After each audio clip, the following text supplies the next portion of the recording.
Ever been called a little weird? Well, today we're looking at why those quirks might actually be a sign of genius.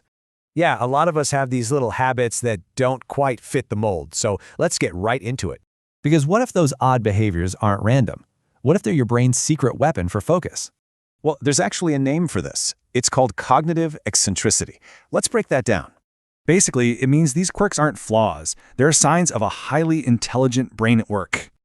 Okay, so let's start with a big one, talking to yourself. And no, it's not just random muttering. Yeah, people might think you're distracted, but cognitively, it's a high-level tool for focus. This is something called verbal reasoning. Think of it like an external hard drive for your brain.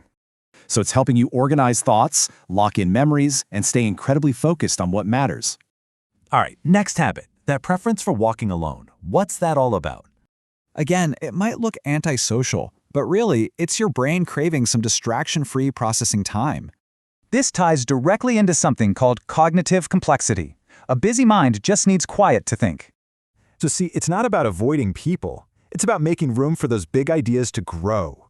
And for our final habit, let's talk about the absolute dread of small talk. We've all been there.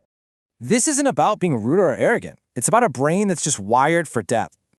For a brain that's constantly analyzing big ideas, small talk can feel, well, kind of draining.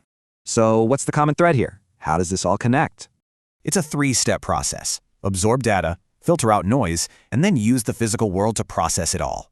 So the big takeaway is this. Your quirks aren't bugs. They're features of your own personal operating system. Which makes you wonder, right? What's your genius quirk? And what superpower is it giving you?